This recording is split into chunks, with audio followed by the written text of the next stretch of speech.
All right, we're on, y'all. How's it going? Everybody doing well? Beautiful fall day, crisp, nice weather outside. Um, Thinking back to what 2 weeks ago when it was 100 or whatever. I don't know. All right, here we go. Uh, this one, this is a passage I've never ever preached on in 29 years. Uh, so for a lot of reasons, it's long, and other things. I don't quite exact. I mean, just how to put it in a word. So it could be a really bad day. But here we go. This is one, as Ashlyn pointed out earlier. This is one version of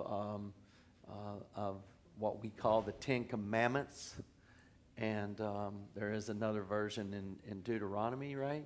Is there? Yeah, Deuteronomy. So, but the couple of nuances are just a tad different, but the same intent, and so be thinking about them and thinking about what we're trying to accomplish with them.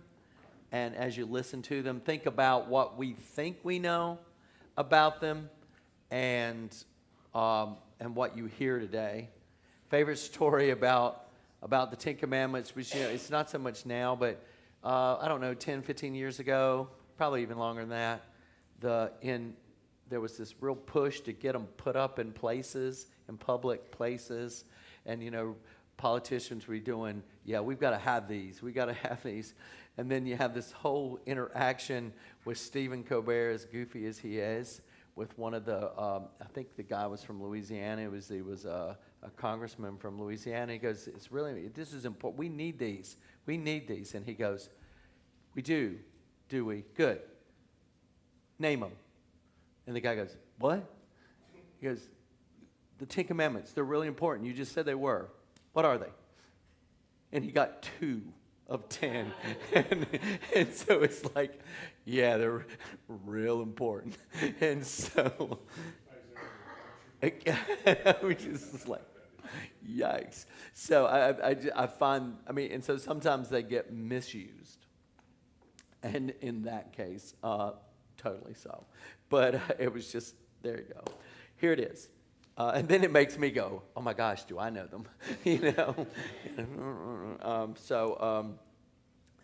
So we think about this. This is Moses. He's up on the mountain. He comes down, and these are what he brings on the tablets to the people. Then God spoke all these words. I am the Lord your God, who brought you out of the land of Egypt, out of the house of slavery. You shall have no other gods before me. You shall not make for yourself an idol, whether in the form of anything that is in heaven above, or that is on earth beneath, or that is in the water under the earth. You shall not bow down to them or worship them, for I, the Lord your God, am a jealous God, punishing children from the iniquity of parents to the 3rd and to the 4th generation of those who reject me, but showing steadfast love to the 10,000th generation of those who love me and keep my commandments. Think about that one for a little bit. You shall not make wrongful use of the name of the Lord your God, for the Lord will not acquit any who misuses his name. Remember the Sabbath day and keep it holy. 6 days you shall labor and do all your work. But the 7th day is a Sabbath to the Lord your God, and you shall not do any work, you, your son or your daughter, or your male or your female slave, your livestock, or the alien resident in your towns. For in the 6 days the Lord made heaven and earth and the sea, and all that is in them, but rested the 7th day. And before the Lord blessed the Sabbath day and consecrated it. Honor your father and your mother, so that your days may be long in the land that the Lord your God is giving you. You shall not murder. You shall not commit adultery. You shall not steal. And you shall not bear false witness against your neighbor. You shall not covet your neighbor's house. You shall not covet your neighbor's wife. or make a male or female slave, or ox or donkey, or anything that belongs to your neighbor. When all the people witnessed the thunder and the lightning, the sound of the trumpet, and the mountain smoking, they were afraid and trembled and stood at the distance and said to Moses, "You speak to us, and we listen. But do not let God speak to us, or we will die." And Moses said to the people, "Do not be afraid, for God has come only to test you and to put the fear of him upon you, so that you do not sin." Then the people stood at a distance while Moses drew near to the thick darkness where God was.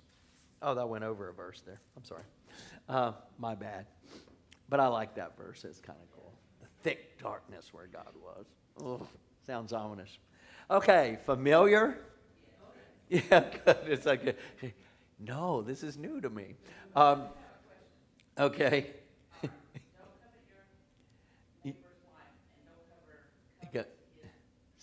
Stuff. Yeah.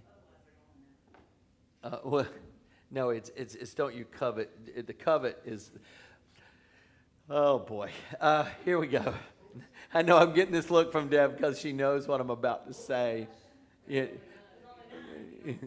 Yeah. Oh, okay. Oh, I'm sorry. Okay, so wait. Oh, yeah. Okay, so well, I guess we should need to go through them. Go ahead. Go ahead. The comments. Okay. No idols. Mm. Keep the name of the Lord. Don't take it in vain. Right. Honor your parents. Mm-hmm. Don't murder. Don't adultery. Don't steal. Don't bear false witness. Don't covet your neighbors. Mm-hmm. Don't cover your neighbor's stuff. Right. Okay. Remember the Sabbath. Yes. Remember the Sabbath. Yeah. Yeah, that was the. That's the only one that's not mentioned in the New Testament. Mm. Is that no? So now do we have them? So where does it, I mean, yeah, so if you start with, do you start with the? You brought no gods before me. No gods before me. Okay.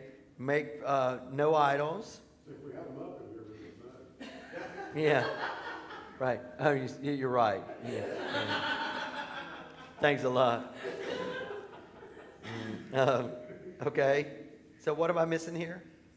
Remember the Sabbath. Oh, so but. Oh, the left. Oh, remember the Sabbath day. Okay. So now they're 10. Yeah. Because ultimately. Ooh, that sounds ominous. Mentioned in the New Testament. Hmm. Is that not the one that's not mentioned in the New Testament? What? Keeping the Sabbath day? No, the Lord, Jesus did talk about, am I getting a ring? Yes. Okay. Yeah, if we can work on that. You can do it during the sermon and make it sound really ominous. Give me a lot of reverb or something. Thanks. Yeah. No, they do, that is where they have some, where the Pharisees have a little bit of encounter with Jesus in the over how you deal with the Sabbath, because they're saying you're not supposed to work on the Sabbath. Is healing Sabbath part, and that's where some of that comes into play, and with the rich young ruler, they do have some issues there. He talks about keeping the commandments. I've kept them all. Right? Yeah. So, and Jesus distills them down, right? Ultimately, he says, love God with everything you have. Love your neighbor as yourself. Which is really what the 10 are. The first 4 are aimed at God. The last 6 are aimed at how we interact with each other. Jesus, even though ramps up the 2 that we know the most, it all depends. When you're a parent, you remember that one. When you're a kid, you tend to forget that one. But the murder and adultery, he says, if you call people names, raka, which means kind of like airhead or dummy or everything that we say about people, like Brad said when you're driving in Charlotte. Those names that we tend to use a lot, plus some. And then adultery, if you have the intent in your mind, then you've committed adultery. Basically, if you're misusing people for your own pleasure or gain, or not showing dignity to each other. And Jesus says, oh, you think it's just the physical, actual murder, and I'm telling you, it's more than that. It's the intent of your heart, which really does escalate things for us all, which tells us one thing about the Ten Commandments, and what would that be? There's no traffic. Yeah, well, it's just, there's no traffic, right? Okay. Ultimately, we can't measure up. we can't get to the 10. We can't live to the 10 in that way. I mean, and you can't really check them off. Like, okay, today didn't do anything wrong, because Paul tells us if you fall short in one, then you fall short in all. And that's ultimately the point from that standpoint, because if we could master them, then there is no reason for Jesus as Messiah. Because if we can get there on our own, we don't need someone to stand and give himself away in our place. But, so when we hear these, I have so many things I want to say, but I also want to hear what other people think about them. When you're reading them, what do you hear? What do you think? Or what jumps out at you? And we'll get to how they apply to us later. It's like a parent speaking to a child. You don't Okay. do this, you don't do Yeah, apparently, as parents speaking to a child, they do come to us in don'ts, thou shalt not, which are the exact things we don't really like, right, you know? I've seen them written out though as a positive. Instead of do not, it says do this, treat Okay. your neighbor this way. Right. You know, obey your parents. Yeah. And I'm not looking at them as each or anything. I just keep on saying like, well, how important, you started out, these are so important. Mm-hmm. And they are, because not only to bring our sinfulness to ourselves and to recognize them, but as a path. These are our little bumper Ooh, wheels. a path. Ooh, hold on to that thought. That's why God gave them, so Right. we don't go left and don't go right. We can look at His law, look at my law, obey my law. This is, I'm helping you. Mm-hmm. I'm trying to help you. You're not gonna do it. Mm-hmm. It's to Jesus, but Right. it's the little bumper route. Okay. In Godly Play, he teaches the children as the 10 best ways Ooh, 10 best. That's really to good. live. I like that. That's 10 the best. thing on that. Yeah. That's Right. Okay, the 10 best ways to live. Oh, that's good. I like that. Yeah, well. Oh, yeah. That would have been. That would have been, yeah, that would have been helpful actually 3 days ago. I would have made this sermon a lot easier. But,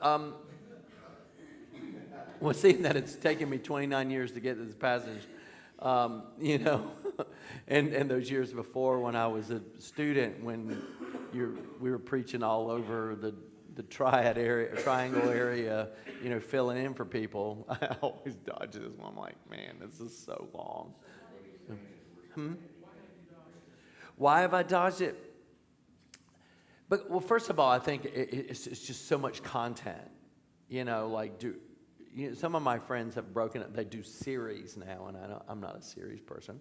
But they, as if you haven't picked up on that, but that they'll preach one a week, and then I'm like, I'm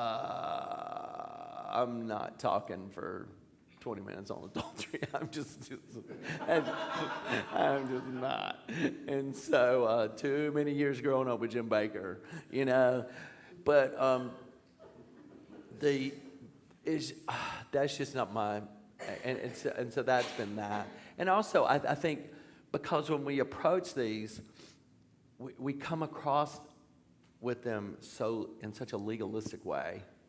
There's such a, and again, I'm fighting my own demons from growing up in that kind of evangelical world, that, oh, you don't, where I told Deb today, when she gets up to read them, she has to point her finger at y'all and say them with a real commanding, like, do not, because that's just what I hear when I read this.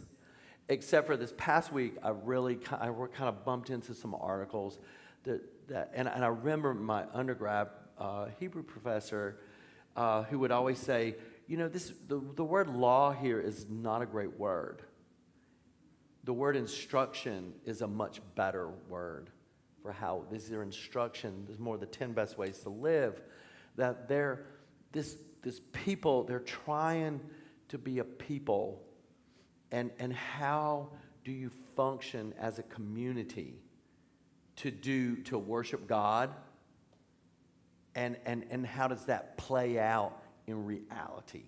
Well, they were slaves, so Yeah. someone was commanding Yeah. everything, they Right. never had the choice. Right. Or the Yeah. ability to Right. be jealous of someone else's prosperity. Yeah. They all had Yeah. the same thing. Yeah, they didn't have anything. Yeah, it's just, yeah, So, yeah, now right. as It's a great point. a community, they don't know how to treat each other because right, before, right. there was no choices. Right. And ultimately that plays into how does it even start off? It doesn't start off with, hey, there's these things you got to live by or you're going to burn. It's, I am the Lord your God. I brought you out of Egypt. Right, they're the first ones to be asked to believe that way. Yeah, and There's yeah, no and family before them. yeah. And since this is the case, since this is what has taken place, since I am God, I am holy, I'm offering this to you as instruction on how to be a community of faith and how to be there. First of all, this is how you should worship. Worship me because I am God, and don't get caught up in idols because and guess what? I think sometimes we have to be very careful about those things. Because what does that even mean? What is it? What is an idol? What is anything? We can make the 10 Commandments an idol if we think we have to put them up on a wall or That's right. I'm like, yeah, that's not really the point. These things are here to point us to God, not to them. And so that's an amazing part of it. And then take time. It calls for us to take time and set that aside, like what we're doing today. Hey, remember the Sabbath, keep it holy. Now, and then that puts us in this new place where we have to start talking about what does that even mean that we set aside that time. They had the Sabbath was Saturday, not Sunday. We use Sunday because Sunday's the Lord's day. That's what it turned into, the resurrection day. They had the Sabbath on Saturday. But we as Christians kind of moved it over a day,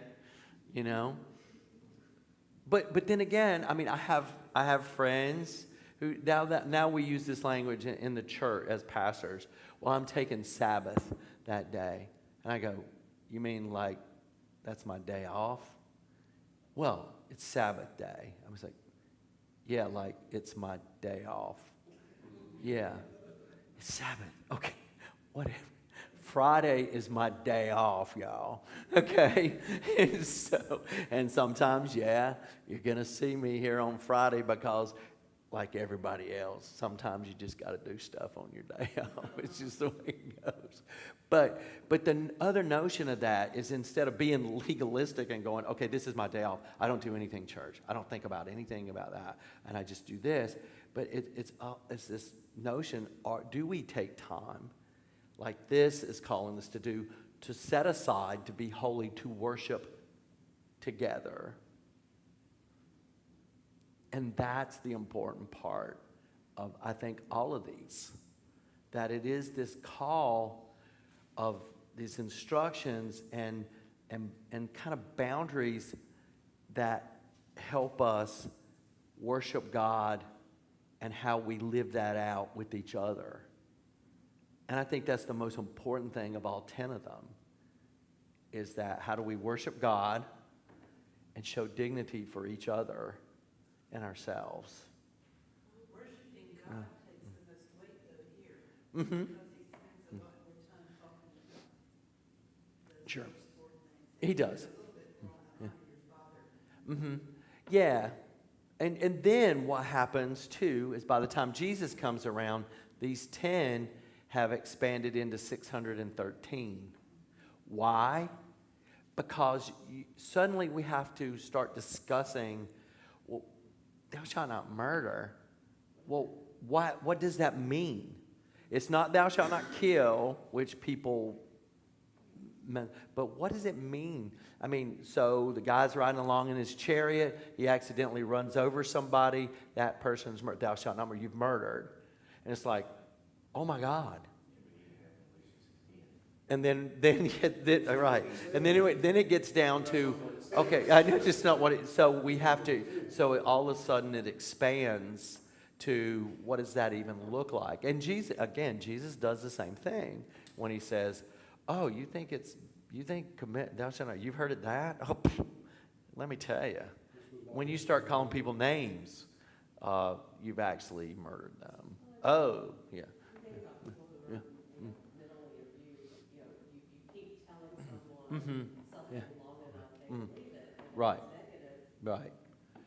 you've Right. pretty much destroyed.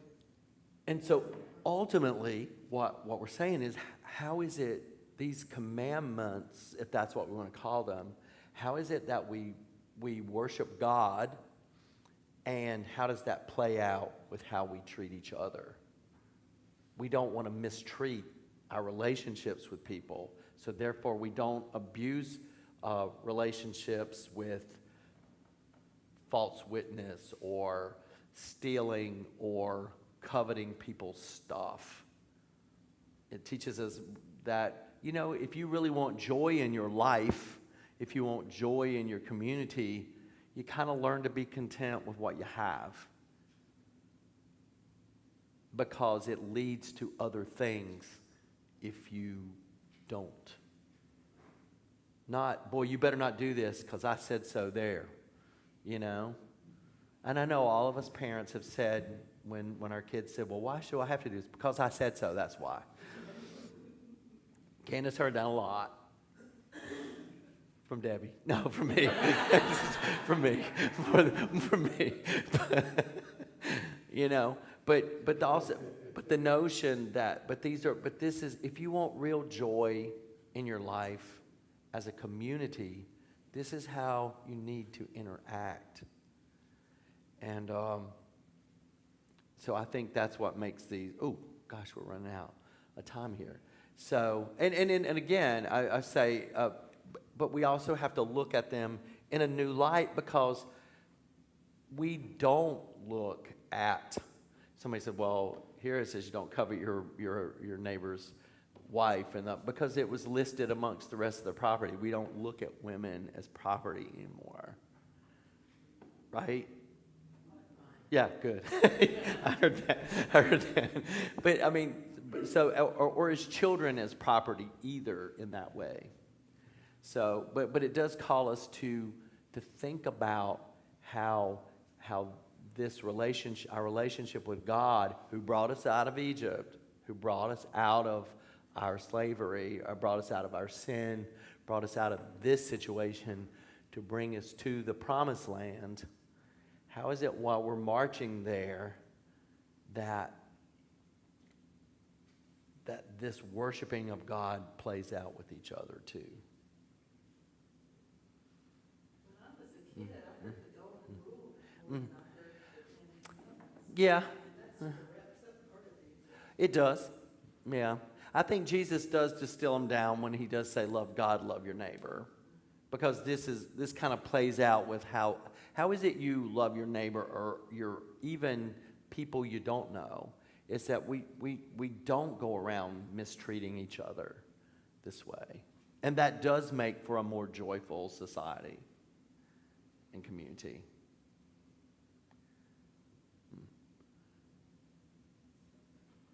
So, what does it mean for us as a church today?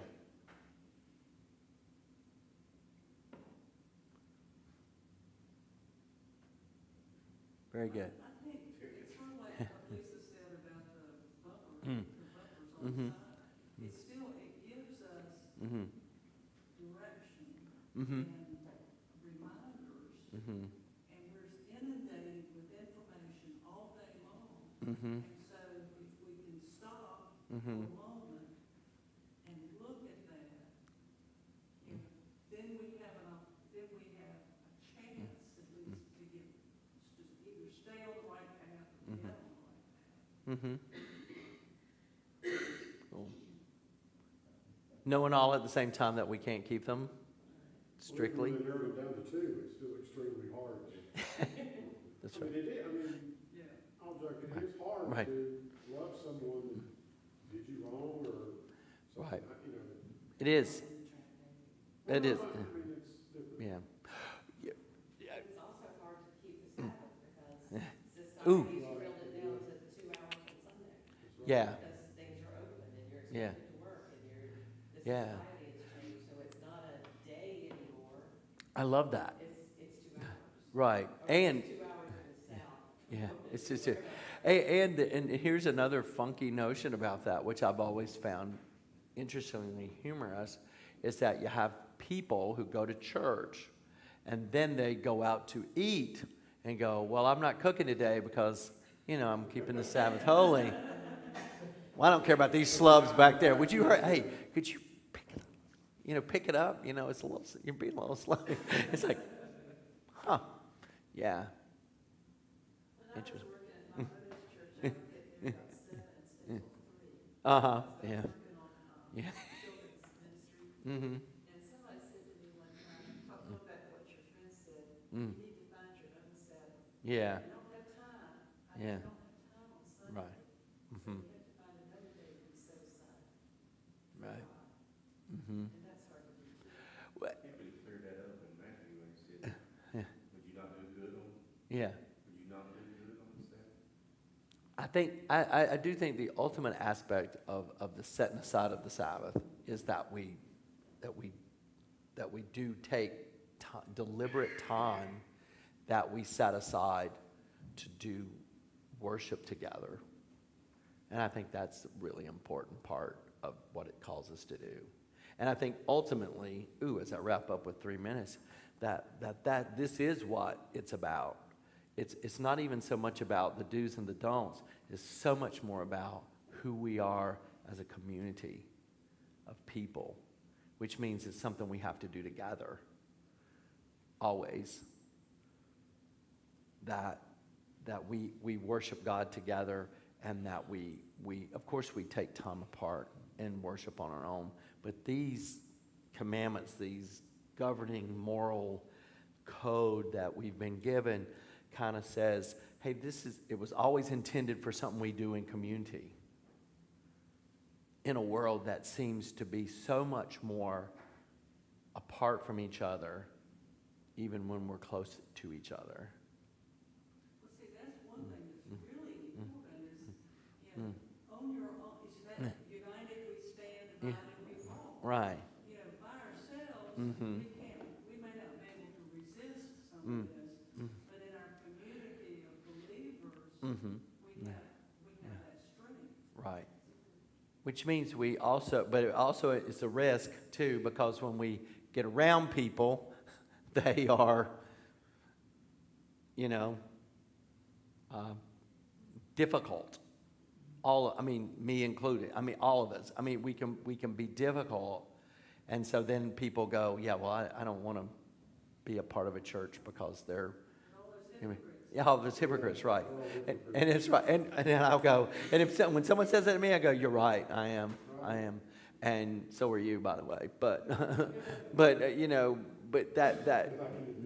that we don't discard them just because we go, "Well, we can't keep them," or the church is hard, but that's the notion, is that even when it can be difficult, it's called us to be these people who are trying to wander our way to the promised land together and not out on our own. And I think that's what makes these the most important. And maybe it's taken me all these years to get to it because I never wanted to say that out loud. I don't know. You know, interesting. Yeah, it's true too. Yeah, right, too. Yeah. Let's pray. Gracious God, we give thanks for your word that causes us to struggle and to wrestle with what it really means for us as a people of faith here today, here and now, and that it calls us to be a community of people struggling together to continue to be faithful